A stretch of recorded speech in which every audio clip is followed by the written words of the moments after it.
凌晨3点，八仔还没入睡，窝在电视机前享受披萨和被老妈禁止的暴力片。正值这个岁数，对什么都好奇，越不让自己看，八仔越要看。不过比起电视剧里的情节，现实中的暴力现场更让人心痒痒。门外出了车祸，辛普森一家都起来吃瓜。八仔立刻假装刚醒，跟着一堆街坊邻居凑热闹。这时人群中忽然有人开始架起马吉的穿搭，说他睡衣腰带失充电线，睡衣袖子烧焦了，实在是太难看了，不像自己每个月都有老公和孩子买新衣服穿。难道你不喜欢孩子送的衣服吗？马吉一愣，他们压根没给自己送过衣服。妈妈们一听，倒吸一口凉气，简直不敢相信，这可是最基础的礼物。马吉可受不了这群长舌妇指桑骂槐，说自己孩儿，直接表示他们会送手工礼物给自己，这不是更有新意？谁知尼尔森的妈妈却说这些都是手工课上的垃圾。马吉再嘴硬，还是抵不过那条长毛绒睡衣的诱惑，他悻悻地用孩子遮住了自己睡袍后面的大洞。回了家，老莫这边一脚踩掉了撞断的电线，差点没个人字拖烫个洞。眼看科克光着脚差点踩到，老莫大手一捞拦住了他。科克夸他是个真男人，老莫乐坏了，急忙向好基友炫耀。卡尔告诉他，如果想更爷们儿，就去大惊小怪网站上发布关于电线的警告，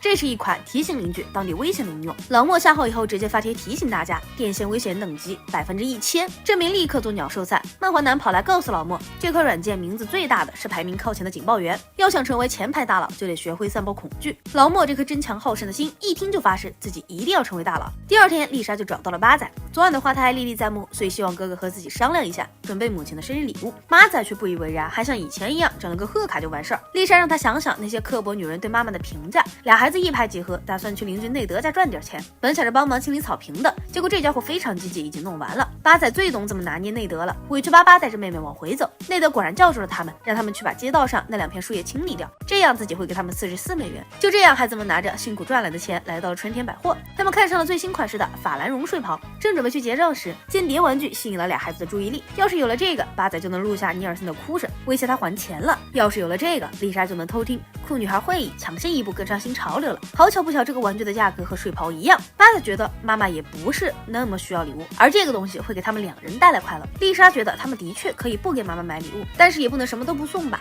可惜他晚了一步，八仔已经付款了。见俩孩子买个礼物都这么纠结，收银员向他们推荐了靶心信用卡。当然没成年他们肯定申请不了，但申请了就可以获得免费的靶心烫衣板照，这样间谍装备和礼物他们就都有了。八仔和丽莎一人申请了1个。生日派对时，俩孩子都很激动的让母亲拆礼物。马季看到罩子倒是也没说什么，只是派对还没结束，老莫就着急忙慌的要出门，因为他得去提醒人们注意3件事，这样做完他的排名又会提升。说完，大家都站起身开始收拾东西。等到大家离开，马季才卸下了笑容，一脸的疲惫。其实这个罩子他早就有了，而且一点都不好用。八仔还要在母亲烫衣服时说些风凉话。俩孩子已经完全沉迷在玩具上了，老莫也已经靠着每天散播恐惧获得了排名前5。丽莎和八仔在书屋上收音时听到了内德和母亲的对话，他们怎么也没想到母亲谈及生日礼物时会大哭一场。不仅如此，他觉得自己没有被家人重视。八仔还是不理解母亲伤心的点，丽莎只能耐心向他解释，妈妈做了太多家人认为理所应当的事儿，换位思考一下，要是自己的生日被破坏了，八仔这才感到伤心。他们真是干了一件超级不人道的事儿。与此同时，老莫已经荣登了大惊小怪榜榜首。他和巴尼在闲逛时看到了漏水的水龙头，立刻准备发布最高级别预警，谁知2人晚了一步，被个叫做银蛋的人给抢先了，甚至用词比老莫更夸张。老莫也就寻思来个地面塌陷了，这哥们儿直接发生垂直海啸，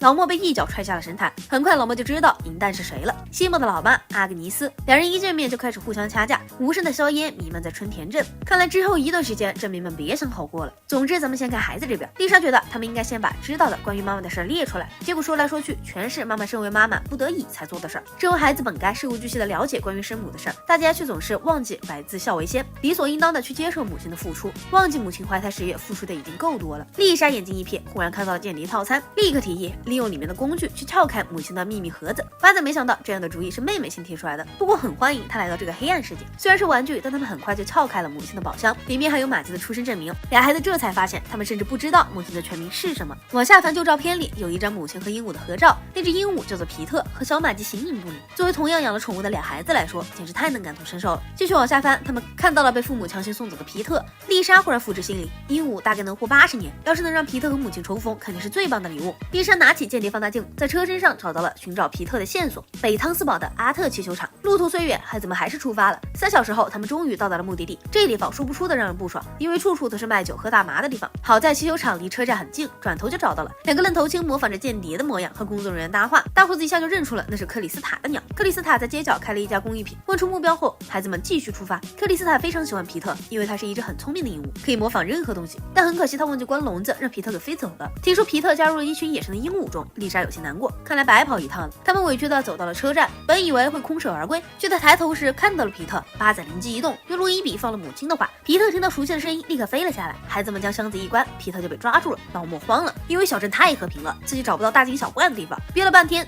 可总算看到了一截断掉的树枝，等于死神来了。老莫又回到了第一，不过阿格尼斯一点不慌，论大题小做，他略胜一筹。小朋友吹蒲公英，那就是公园充满了花粉，一吸直接肺部癌变。敞着晒太阳的人是吸食了有毒气体嗝屁的尸体，喂鸭子变成了疯子往池塘投毒，吹泡泡等于化学空袭，风筝变成了不明飞行物，龙形风筝是时空穿越者攻击。两人一番推搡，却双双掉进了破旧水龙头产生的空洞里。两人都成一根绳上的蚂蚱了，还不忘呛对方，屁股大，声音像撒旦。瞅完他们才发现手机落在上面了，这下怎么逃出去呢？他们只能站起来朝外求助，可因为刚才散播的危险消息，公园的人都跑空了，这太讽刺了。老婆子有点累了，他们这么干的目的到底是什么呢？听到老莫说自己大意，阿格尼斯说他放屁，不就是想要流浪吗？直面自己丑陋的欲望是尴尬的，但是老莫服了，毕竟事实如此。问题是他们要怎么逃出去呢？阿格尼斯也没注意，打算吃个糖冷静一下，结果一下用力过猛，把自己给噎住了。老莫本来还在跺脚生闷气，瞬间化身英雄好汉，用海姆立克急救法给老婆子整活了。阿格尼斯也原谅了这个混小子，认可了他的行为，不是为了博眼球，而是为了宣扬生命本身。阿格尼斯的一句谢谢让老莫顿悟，自己想要的就是帮助别人后的一句感谢，排行榜什么的还是去见撒旦吧。他要帮助阿格尼斯离开这里，说完就化身人形肉垫。阿格尼斯本来觉得老莫挺胖的，现在才发觉这些肉多有安全感。爬上去以后，阿格尼斯面色一变，他还是要争第一，并且是用老莫这个倒霉蛋。追名逐利真是个怪圈。此时孩子们已经回到了春田镇，拖着箱子神秘兮兮进了母亲的房间。马基对他们的礼物很感兴趣，但怎么也没想到是皮特，他瞬间惊恐不已。皮特朝着马基扑腾而来，还在他身上吐了泡大的，好好的发型被整得乱七八糟。八仔还好心办坏事，一枕头丢到了老妈脸上。丽莎尴尬的向老妈道歉，马基告诉他，梳毛和反刍这狂野的做派就是皮特表达爱的方式，因为他占有欲太强了，所以自己从来不敢请朋友来家里。说完，马基就拿起枕头坐顿，护着孩子们往外走。八仔不明白为什么要养这么个大炸弹啊。马基也很无奈，自己想养小猫的，但是因为邻居家这个鹦鹉会喵喵叫，马基他爹就觉得差不多，想着搞平替，结果遭大罪。八仔他们打开箱子，势必要抓住这家伙送回汤斯堡。马基一听孩子们居然去了那么远帮自己准备礼物，瞬间泪目。他知道孩子们带皮特回来不是为了接自己童年阴影的伤疤，只是弄巧成拙了。孩子们的爱来得有点颠簸，但有这份心，马基就很感动了。孩子们也直抒胸臆地告诉母亲，自己最爱的人就是他。正在温情时，皮特又来捣乱，为母则跟的马基直接把他甩进了枕套里，孩子们一起叫这家伙请回府。之后的某天晚上，吃瓜的长舌妇们猛然发现马基有了新的美国法圈布睡袍，炫耀一番后，他每回到家，吃瓜群众一愣，车祸呢？自然是没有的，这都是孩子们的功劳。使用间谍分散器就是为了这一刻，不过这都是马基和孩子们的小秘密了。等等，大家是不是忘记了弟弟还有个倒霉蛋来着？以上就是本期的全部内容，这里是草泥影院，感谢观众朋友们的关注和支持，下视频我们再见。